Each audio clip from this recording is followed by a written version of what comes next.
அல்லேலூயா, அல்லேலூயா.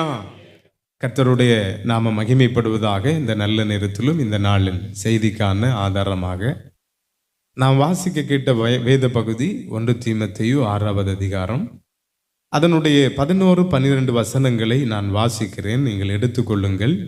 1 தீமோத்தேயு 6 அதனுடைய 11, 12 வசனங்களை வாசிக்கிறேன்.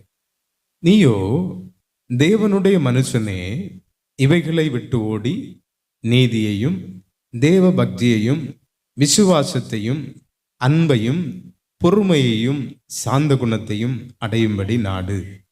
விசுவாசத்தின் நல்ல போராட்டத்தை போராடு, நித்திய ஜீவனை பற்றிக்கொள், அதற்காகவே நீ அழைக்கப்பட்டாய். அநேக சாட்சிகளுக்கு முன்பாக நல்ல அறிக்கை பண்ணினவனுமாய் இருக்கிறாய் என்று அப்போஸ்தலனாகிய பரிசுத்த பவுல் தீமோத்தேயுவுக்கு எழுதின 1ஆம் நிருபத்திலே எழுதுகிறார்.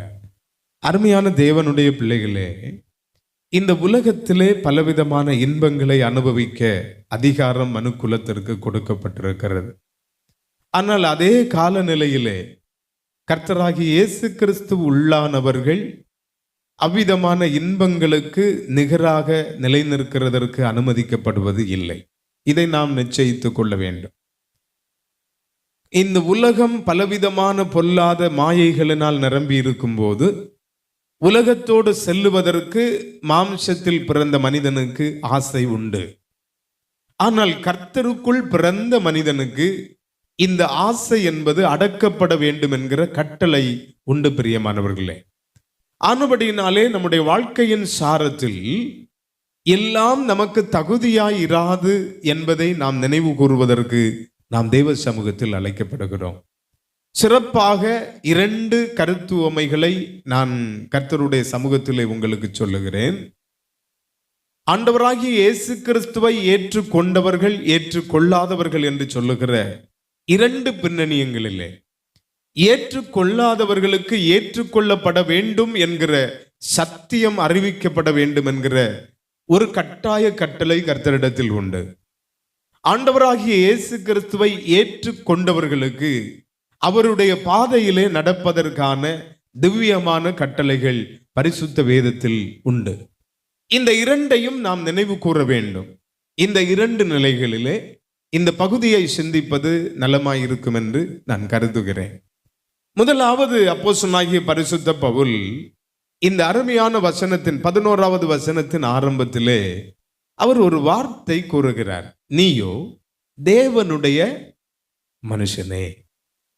இப்போ வேற ஒன்றும் நாம செய்ய தேவையில்லை. நான் என்னுடைய தனித்துவமான நிலையில உள்ளத்தின் ஆழத்திலிருந்து இருதயத்தில் ஒரு சத்தத்தை உங்களால எழுப்ப முடியும்னா அதுதான் பாக்கியம். நீங்க இந்த வார்த்தைய உங்களுக்கு சொந்தமாக இருதயத்தின் ஆழத்தில் ஒரு வார்த்தை நீங்க சொல்லணும். நீயோ தேவனுடைய மனுஷனே சொல்லி பாருங்க, பார்க்கலாம். உங்களுடைய உள்ளத்திற்குள்ள ஒரு குற்ற உணர்வு உருவாகவில்லை என்றால் கிறிஸ்துவோடு நீங்கள் வாழுகிறீர்கள். ஒரு குற்ற உணர்வு உருவாகிறதானால் இன்னும் கர்த்தராகிய இயேசு கிறிஸ்துவுக்குள்ளாக பூரண ரட்சிப்பிற்கு நீங்கள் வரவில்லை. இந்த அடிப்படையை மையமாக கொள்ளுங்கள். நீயோ தேவனுடைய மனுஷனே என்று ஒரு வார்த்தை சொல்லும் போது என் வாழ்க்கையில் அதை பாதிப்பு ஏற்படுத்தும் வார்த்தையாக மாற்றுவது என்பது நம்முடைய வாழ்க்கையின் சாரமாக இருக்கணும்.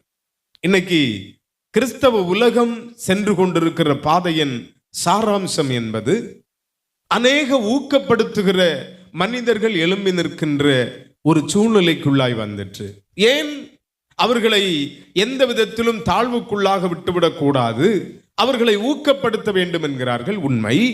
ஆனால் அதே சூழ்நிலையிலே இந்த உலகத்திற்கொத்த வேஷதாரமான வாழ்க்கையை வாழுவதற்கு ஊக்கப்படுத்துவதற்காக அவர் நம்மை அழைக்கவில்லை. பிரியமானவர்களே, ஆனபடியினாலே நம்முடைய வாழ்க்கையின் சாரத்தில் இந்த கேள்வி என்பது வாழ்வின் கடைசி மட்டும் நமக்கு தேவை.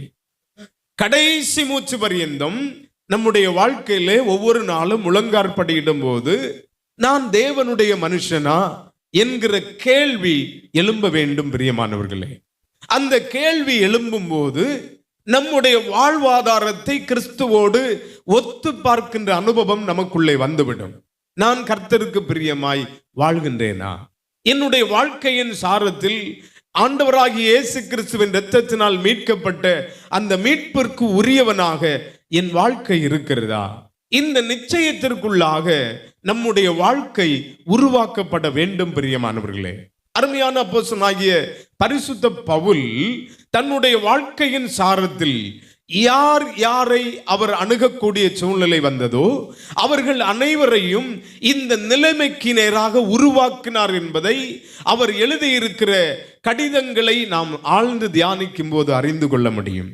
அவருடைய தொடர்புக்குள்ளாக கடந்து வந்த எந்த ஒரு மனிதனையும் அவன் உலகத்தானாய் இருப்பதற்கு அனுமதியாதபடி தேவனுடைய மனுஷனாகவே வணைவதற்காக அத்தனை பிரயத்தனங்களையும் அவர் ஏறெடுத்தார். பிரியமானவர்களே, கர்த்தருடைய சமூகத்திலே இந்த பரிசுத்தமான ஓய்வு நாள் காலை வேளையிலே கடந்து வந்திருக்கிற நம்முடைய வாழ்க்கையிலே எத்தனையோ விதமான சத்தியங்கள் நமக்கு கொடுக்கப்படுகிறது. வாரத்திலே எத்தனையோ கர்த்தருடைய வார்த்தைகளை நாம் கேட்கிறோம். அனுதினமான வேத தியானங்களுக்குள்ளாக நாம் அடியெடுத்து வைப்பதற்குரிய வாய்ப்பு கிடைக்கிறது. அடியெடுத்து வைக்கிறவர்கள் தியானித்துக் கொண்டிருக்கிற அனுபவம் உண்டு.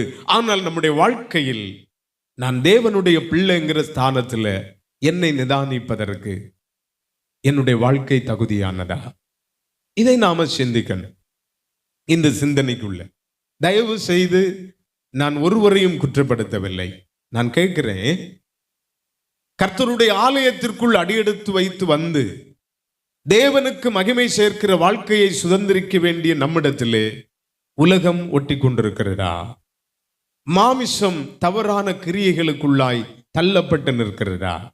நம்முடைய வாயின் வார்த்தைகளில் உண்மையற்ற சூழ்நிலையினாலே நாம் தீட்டுப்பட்ட ஒரு சூழ்நிலைமைக்குள்ளாக இருக்கிறோமா? இந்த கேள்விகள் எல்லாம் நம்முடைய வாழ்க்கையிலிருந்து எழும்ப வேண்டும்.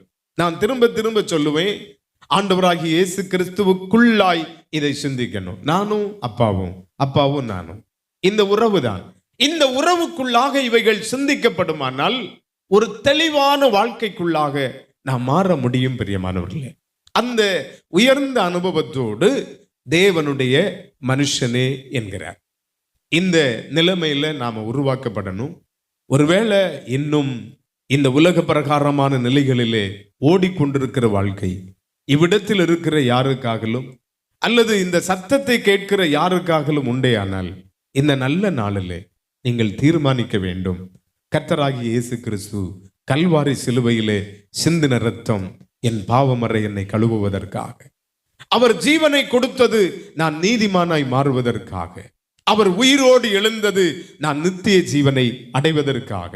இந்த நிலைப்பாட்டிலே நாம் உருவாக்கப்பட்டு முன்னிற்போமேயானால் பின்வருகிற சாராம்சங்களின்படி முன் செல்லுவதற்கு அப்போஸ்தலனாகிய பரிசுத்த பவுல் அழைக்கிறார்.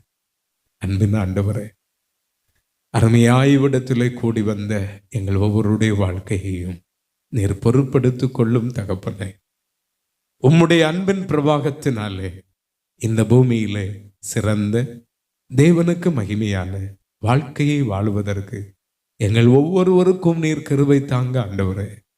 ஒருபோதும் இந்த உலகம் எங்களை வஞ்சித்து விடாதபடிக்கு நீர் எங்களை காத்துக்கொள்ளும். நெருக்கத்தின் நேரத்தில் எங்களை நீர் இருசாலத்திலே நடத்தும்.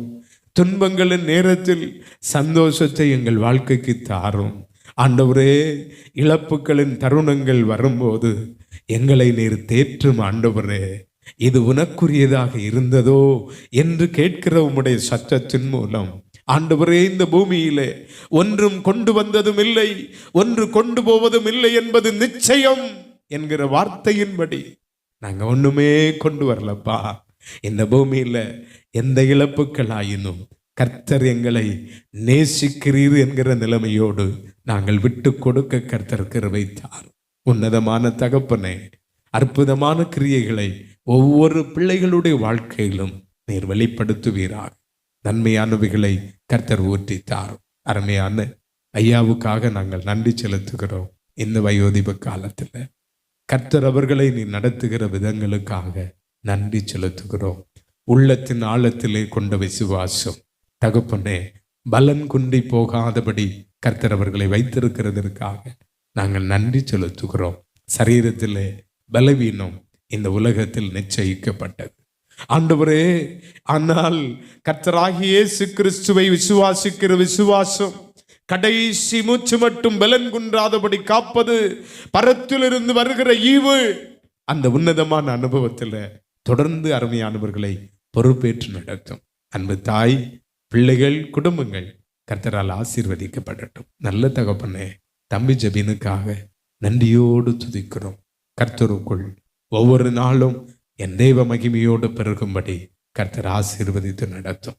பெரிய காரியங்களை கர்த்தர் ஊற்றுகிறதற்காக உம்மை ஸ்தோத்தரிக்கிறோம்.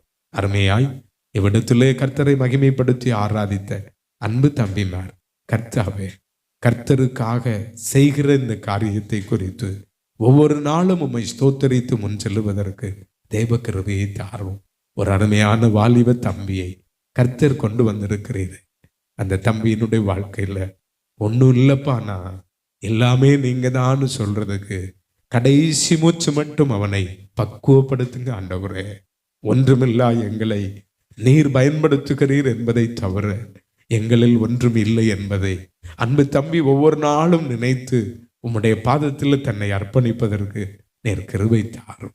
தகப்பனே, இந்த இடத்துல ஆபரேட்டராக, இந்த இடத்திலே உதவி செய்கிறவர்களாக, இந்த இடத்திலே பொறுப்பாளர்களாக ஒவ்வொருவரையும் கர்த்தர் பொறுப்பேற்றுக் கொள்ளும். இந்த நல்ல நேரத்தில் நாங்கள் எல்லாரும் ஏகோபித்து ஒரு ஜெப குறிப்பை உம்முடைய சமூகத்தில் வைக்கிறோம். ஆண்டவரே, இந்த பிராந்தியத்தில் இந்த ஸ்தலத்தை நீர் விரும்பினபடியினால் இந்த ஸ்தலத்தை ஆசீர்வதித்தீர் ஐயா. இந்த பிராந்தியத்தை நீர் ஆசீர்வதிக்க வேண்டுமே என்று தகப்பனே, உம்முடைய அன்பினால் இந்த பிராந்தியத்தினுடைய அத்தனை மனிதர்களையும் நீர் நெருக்கி இறுக பிடிக்க வேண்டுமே என்று உம்முடைய பாதத்தில் நாங்கள் கெஞ்சுகிறோம் ஆண்டவரே. தெய்வீக மகிமையை கர்த்தர் இந்த பிராந்தியம் முழுவதிலும் ஊற்றுவீராக. தீமை என்பது இந்த பிராந்தியத்திலே நாங்கள் கேள்விப்படும் அனுபவங்களாய் இராதபடி ஒவ்வொரு குடும்பங்களிலும் தேவனுடைய நன்மை பெருகும்படி என் தேவரீர் இந்த பிராந்தியத்தை ஆசீர்வதிப்பீராக. கண்ணீரின் வாழ்க்கை இந்த பிராந்தியத்தின் குடும்பங்களில் இராதபடி சந்தோஷத்தின் வாழ்க்கையை இந்த பிராந்தியங்களிலே கர்த்தர் கட்டளையிடுவீராக. என் தேவனுடைய மகிமை பெருகட்டும் ஆண்டவரே.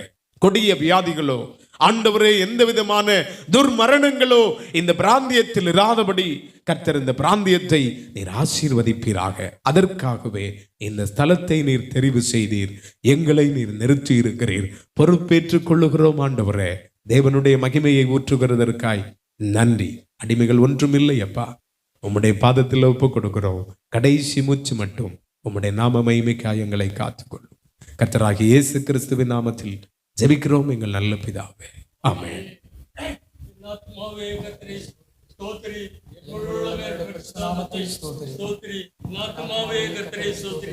அவர் செய்த சகல உபகாரங்களையும் மறவாதே. ஆமீன். கர்த்தரும் இரட்சகருமாகிய இயேசு கிறிஸ்துவின் கிருபையும் பிதாவாகிய தேவனுடைய அன்பும் பரிசுத்த ஆவியானவருடைய ஐக்கியமும் இன்றும் என்றும் சதா காலங்களிலும் நம்மனவரோடும் சகல பரிசுத்தோடும் பரிசுத்தவன்களோடு தங்கியிருப்பதாக. ஆமென். அனுக்கிரக வார்த்தையோடு இப்போ அடியோரே ஆளுமையா மனமதில் ஆயகூரம் மகத்துவ பரணி வந்தனம் உமக்காமே. மனமதில் ஆயகூரம் மகத்துவ பரணி வந்தனம் உமக்காமே. திருநாமமதில் கேட்ட நேர்மல மாமொழிகள் சந்ததம் யமதக மிக பலன் அளித்திட சுவாமின் அருள் புரிவாய். சந்ததம் யமதக மிக பலன் அளித்திட சுவாமின் அருள் புரிவாய். ஸ்தோத்திர புகழ் மகிமை கீர்த்தி துதிகனம் திலவுமல்கே. பாத்திரரே அதிசூனித பரணி பாத சரணாமே. பாத்திரரே அதிசூனித பரணி பாத சரணாமே. அல்லேலூயா, அல்லேலூயா, அல்லேலூயா. கர்த்தர் நம் அனைவரையும் ஆண்டவர் ஆசீர்வதிப்பாராக. இந்த நாளிலும் அருமையான தேவனுடைய வார்த்தைகளை நான் தெளிவாக நான் கேட்டு இருக்கிறோம். அதற்காக கர்த்தருக்கு நன்றி செலுத்துகிறோம்.